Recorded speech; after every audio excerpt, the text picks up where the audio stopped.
떠오르는 생각을 다 믿지는 말라. 떠오르는 생각을 거르지 못하고 다 받아들일 때 우리는 지극히 연약한 존재가 되어 수시로 상처받습니다.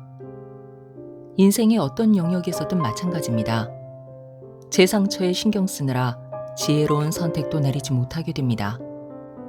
자기 생각을 모두 믿어버린다면 우리 삶에서 가장 암울한 순간에 바닥이 없는 심연으로 빠져들게 되죠.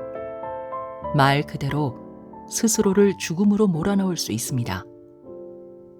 우리는 생각을 선택하지 못합니다. 그 생각이 어떤 양상을 취할지도 통제하지 못하죠. 다만 어떤 생각은 더 오래 품으며 고취할 수 있고 어떤 생각에는 최대한 작은 공간만을 내줄 수도 있습니다.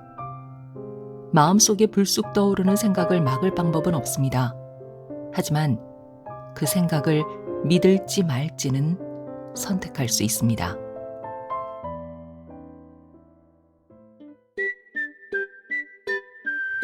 안녕하세요. 힐링필드입니다. 오늘은 내가 틀릴 수도 있습니다 라는 책을 준비했습니다. 펴낸 곳은 다산초당, 지은이는 비온나티코 린데블라드, 옮긴이는 박미경입니다.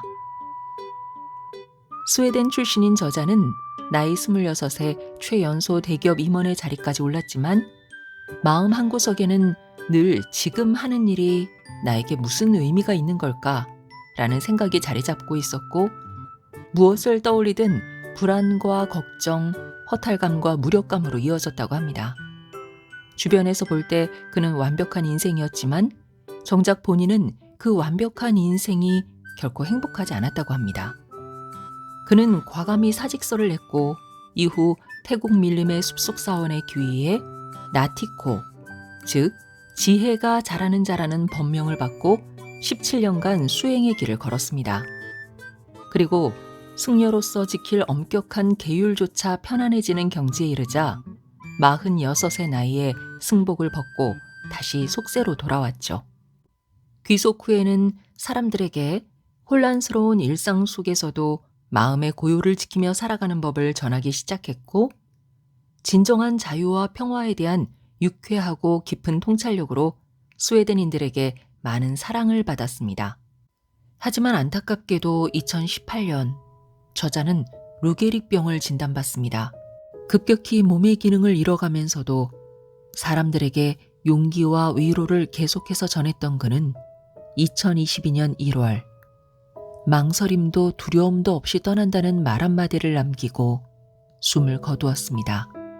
내가 틀릴 수도 있습니다는 나티코의 이야기와 가르침을 담은 처음이자 마지막 책입니다. 괴짜들의 공동체. 처음 숙녀가 되기로 마음먹었을 때 제 머릿속에는 불교 사원이 어떤 모습이어야 하고 그 안에서의 삶이 어떠해야 한다는 생각이 확고하게 있었습니다. 하지만 막상 승려가 되고 나서는 그중 많은 부분을 바꿔야 했죠. 일단 모든 사원은 저마다 다릅니다. 주택가 한복판에 세워진 허름하고 번잡한 사원이 있는가 하면 멋진 풍광을 자랑하는 숲속에 드문드문 흩어져 있는 대나무 오두막들로 이루어진 사원도 있죠. 저는 제가 어느 사원에 정착하게 되든지 간에 애초에 승려가 되고자 했던 이유 중 하나를 포기해야 한다는 점을 금세 깨달았습니다. 그건 바로 제가 혼자 있게 되리라는, 마침내 진짜로 혼자 있게 되리라는 생각이었죠.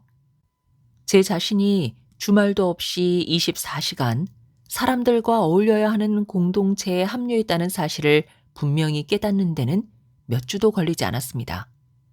게다가 그중엔 살면서 만나볼 그 누구보다 별난 사람도 있었습니다. 우리는 방을 같이 쓸 사람을 스스로 선택할 수도 없었죠. 그나마 한 달에 한 번씩은 방이나 오두막을 바꿔 사용했습니다. 소유물에 애착을 느끼지 못하게 하려는 취지도 있었지만 오가는 사람이 많았던 탓도 있었습니다.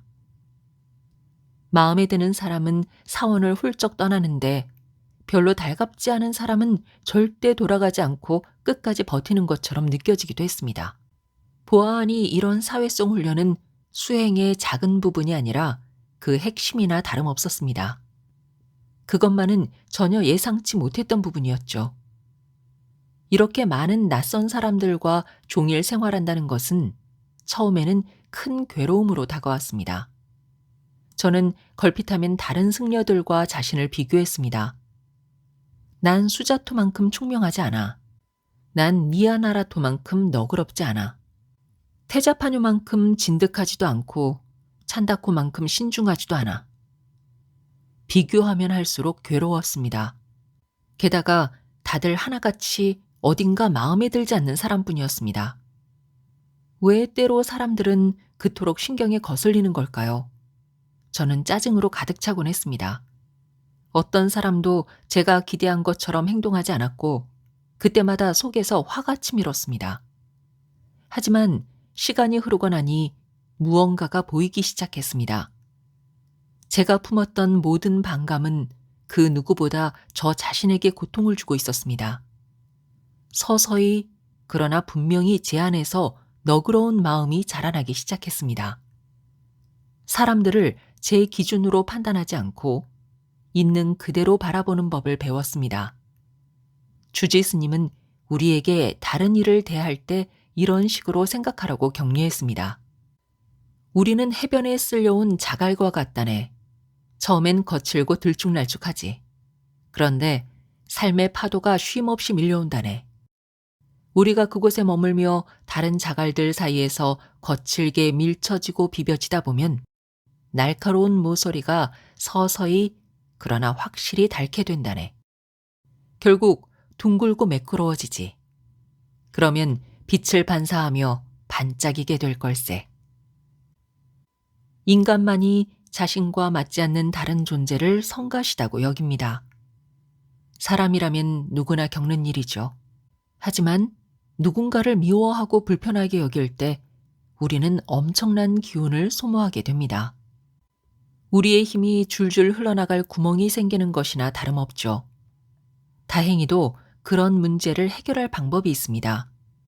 누군가와 좀 더 편하게 지내고 싶고 그 사람이 자기 입맛에 맞게 행동했으면 한다면 기실 방법은 딱 한 가지뿐이죠.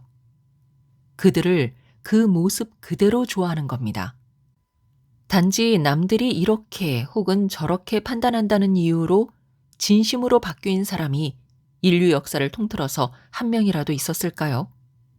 그럴 리가 없는데도 우리는 계속해서 남들을 판단하고 우리 뜻대로 바꾸려 합니다.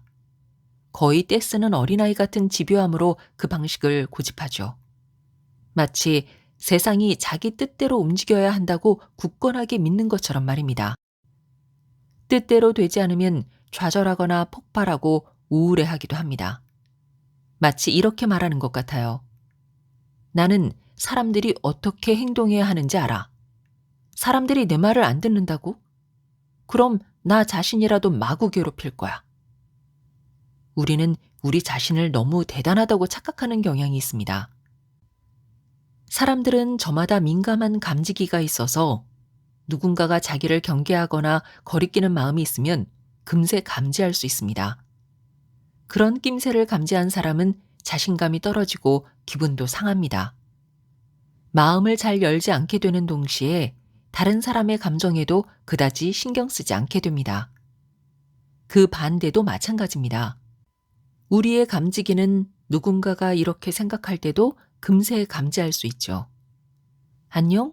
널 진심으로 환영해. 넌 지금 모습 그대로 정말 사랑스러워. 다른 사람처럼 되려고 하지 않아도 돼. 난 너의 특이하고 유별나고 엉뚱한 면을 다 받아줄 거야. 독특하게 행동해도 괜찮아. 난 너를 있는 그대로 격하게 환영해. 여기 너를 위한 자리가 있어. 누군가 그런 마음으로 자신을 맞아준다고 상상해 봅시다. 당장 자신부터 더 열린 사람이 될 수 있을 것 같지 않나요?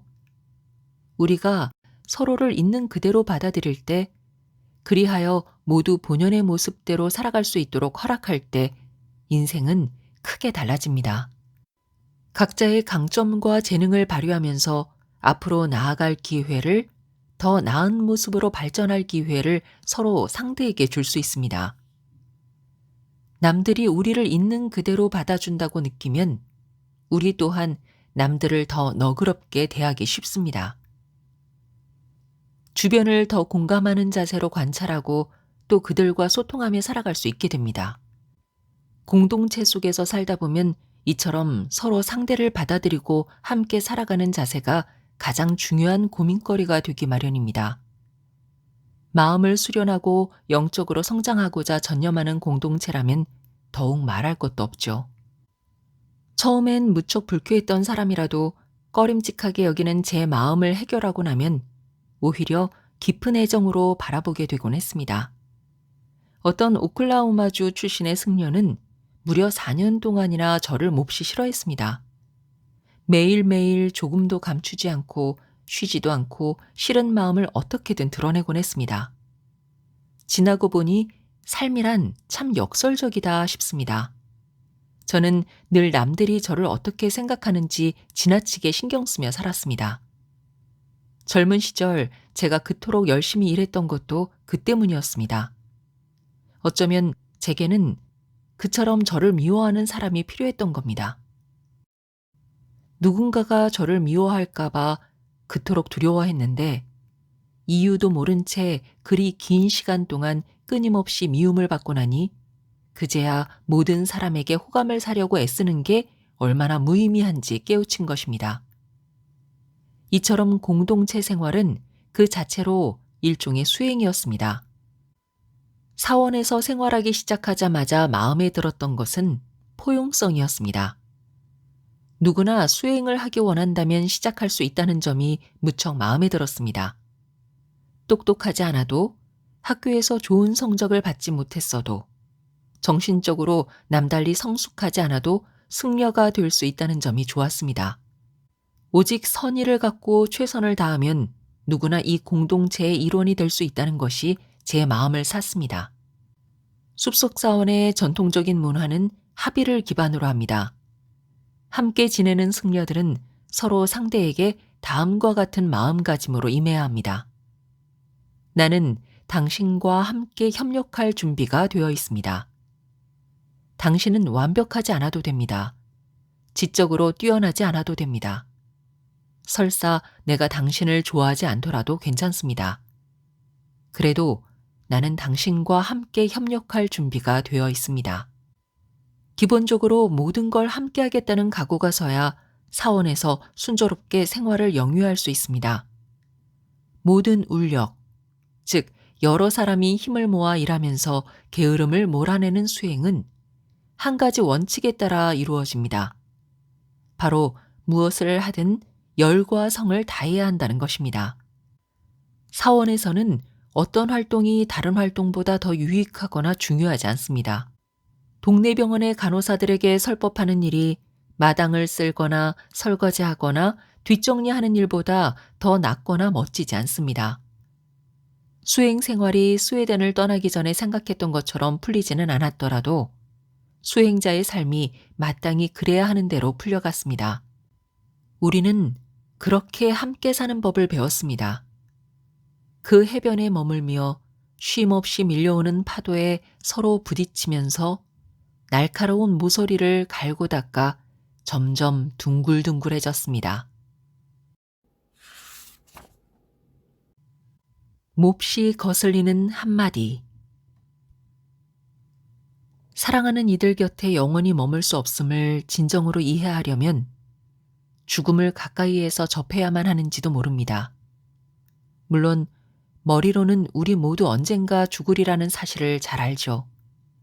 하지만 그것은 어디까지나 머리에 있는 지식일 뿐입니다. 그 사실을 자기 존재로 깨닫는 것은 인생 전체를 동원해도 이루기 어려운 과업이죠. 그래도 아깝지 않은 가치가 있습니다. 우리가 삶을 당연하게 여기지 않을 때 무슨 일이 벌어질까요? 사랑하는 이들 곁에 영원히 머물 수 없음을 머리로만이 아니라 온몸으로 이해할 때 무슨 일이 벌어질까요? 더는 이만하면 됐다고 믿으며 살아갈 수 없게 됩니다. 그날이 언제인지는 모르지만 우리는 우리에게 의미 있는 모든 사람과 반드시 이별할 것입니다. 그것만이 확실하며 그 외의 나머지는 다 추측이고 가능성입니다. 그 진실이 우리 존재의 일부가 되었을 때 우리는 다른 사람들에게 그리고 삶 자체에 다가갈 유일한 방식이 존재한다는 것을 깨닫게 됩니다. 바로 다정하게 다가가야 한다는 것입니다. 여러분이 사과 한마디를 전해야 할 사람이 있습니까? 지금이 그 말을 꺼낼 시간입니다. 여러분만이 해줄 수 있는 말 몇 마디를 기다리는 사람이 있습니까? 망설이지 마십시오. 지금이라도 바로잡을 수 있는 후회스러운 일이 있습니까? 당장 바로잡으면 됩니다. 어쩌면 자기 인생에서 절대 용서할 수 없다고 느끼는 일이 있습니까? 때로는 정말 그런 일도 있습니다. 하지만 가끔은 이렇게 생각해 보는 것이 도움이 될지도 모릅니다.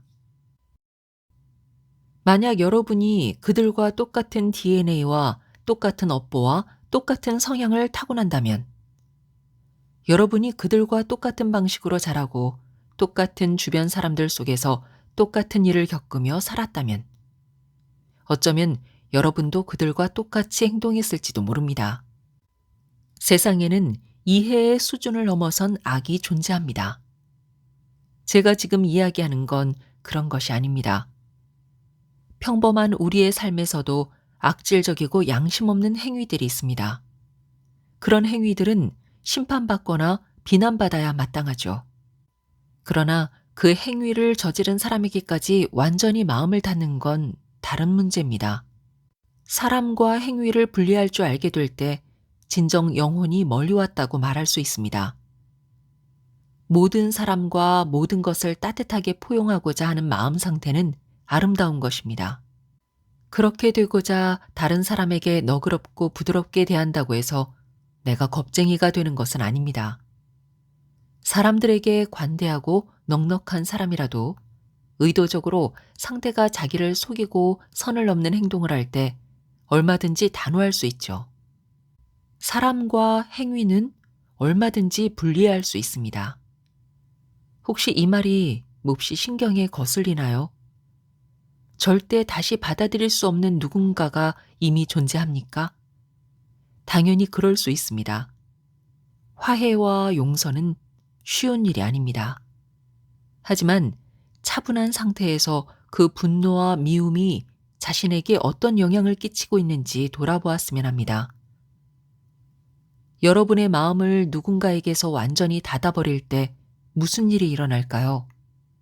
적어도 상대는 겉으로 보기에는 아무렇지도 않을 겁니다. 하지만 여러분은요? 여러분의 세상은 분명히 더 좁아졌을 겁니다.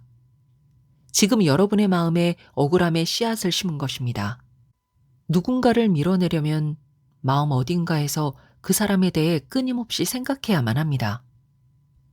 그러다 보면 억울함은 점점 자라 상대에게는 조금도 영향을 미치지 못하고 어느새 자신을 망가뜨리는 지경에 이르게 될 겁니다. 제2차 세계대전이 끝나고 나서도 남태평양 제도에 남았던 일본의 잔병 일부는 전쟁이 끝났다는 것을 절대 믿지 않았다고 합니다. 그중 몇몇은 종전 후에도 수십 년이나 자기 자리를 지키며 무기를 거두지 않았죠. 전쟁이 끝났다는 속임수에 절대 당하지 않겠다고 굳게 결심했던 겁니다. 그 무엇도 그들을 설득할 수 없었습니다. 우리도 종종 그와 같습니다. 전쟁에 너무나 집중한 나머지 백기를 보지 못하죠. 하지만 결국에는 전쟁이 끝났다는 걸 깨닫는 순간이 옵니다.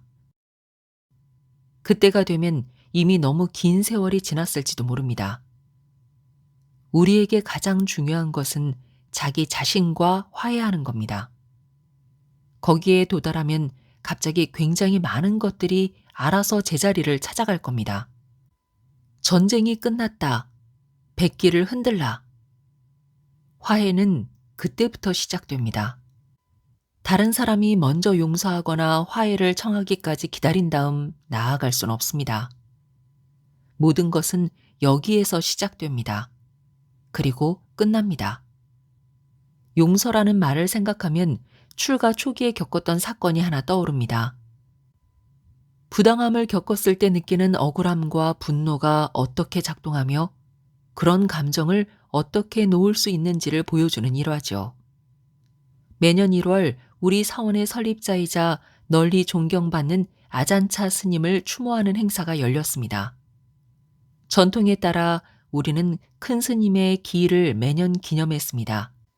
아잔차 스님은 제가 사원에 도착한 지 열이틀 만에 돌아가셨죠. 이 행사는 세계 각국으로 퍼졌고 해마다 여러 나라에서 승려들이 찾아와 우리와 함께 의식을 치렀습니다. 참석자 중에는 영국에서 오는 한 원로 승려도 있었는데 모두가 거리끼는 분이었습니다. 그분이 도착할 날짜가 다가오자 스승은 다음과 같은 말로 우리를 다독였죠. 자, 그 스님께 5성급 대우를 해드립시다. 우리와 함께 지내는 며칠 동안 존경받는 스승이라 느끼게 해줍시다. 스승님의 제안은 그럴듯하게 들렸습니다. 아무리 괴팍한 사람이라 해도 단 며칠을 다정하게 대하는 것이 그리 어려울까요? 그래서 우리는 온 힘을 기울이기로 했고 실제로 그렇게 했습니다. 어느 날 밤 저는 오두막 앞에서 그분의 발을 마사지해 주었습니다. 숲속 승려 사이에서는 마사지 문화가 발달해서 곧잘 서로의 발을 주물러 주었죠. 주로 젊은 승려들이 원로들의 발을 주물러 주었습니다. 그들과 어울리며 이야기를 나누고 고귀한 지혜를 얻으려는 구실이기도 했습니다. 서양 승려들은 대개 처음에는 누군가의 발을 만진다는 사실을 어색해했지만 신체 접촉이 많은 문화에서 살아온 태국인에게는 꽤 자연스러운 일인 것 같았습니다. 그리하여 저도 작은 청과 마사지 오일, 직접 만든 발 전용 마사지 봉을 챙겨 들고 영국에서 온 스님의 오두막 앞에 앉아 있었던 것입니다. 그리고 스님의 발을 마사지하면서 이런저런 이야기를 나누었죠. 영국인 스님은 자신이 모셨던 여러 스승과 자신이 겪었던 다양한 모험 이야기들을 들려주셨습니다. 재미있게 이야기를 듣던 중 한 사람의 이름이 언급되면서 분위기가 바뀌었습니다. 그분은 숲속 수행의 전통에 따라 수행하는 또 다른 원로 승려였습니다. 영국 스님은 몹시 억울하고 성난 목소리로 그 스님이 오래전에 잘못한 일과 그것이 얼마나 지독하게 부당한 일이었는지 말하기 시작했습니다. 젊고 순진했던 저는 이렇게 말해버렸습니다. 그랬군요. 하지만 22년 전 일이지 않습니까? 이젠 그만 내려놓을 때가 되지 않았나요? 이쯤에서 충고 한마디 하겠습니다. 화난 사람에게 절대로 내려놓으라고 말해서는 안 됩니다. 그 말이 통하지 않는 건 물론이고 오히려 상대를 자극할 뿐이니까요. 내려놓으라고 말해야 할 상대는 자기 자신뿐입니다. 그때만 유일하게 효과가 있죠. 당시에 저는 이 교훈을 아직 익히지 못했던 터였습니다. 제 말은 당연히 의도한 효과를 발휘하지 못했습니다. 영국 스님의 분노를 먼지만큼도 가라앉히지 못했거든요. 아마 조금 더 키웠겠죠. 영국인 스님의 오두막에서 물러난 뒤 저는 조금 전 상황을 차분히 돌아보았습니다. 그분은 22년 전 겪었던 부당함을 날마다 곱씹으며 상기했던 것이 아닐까요?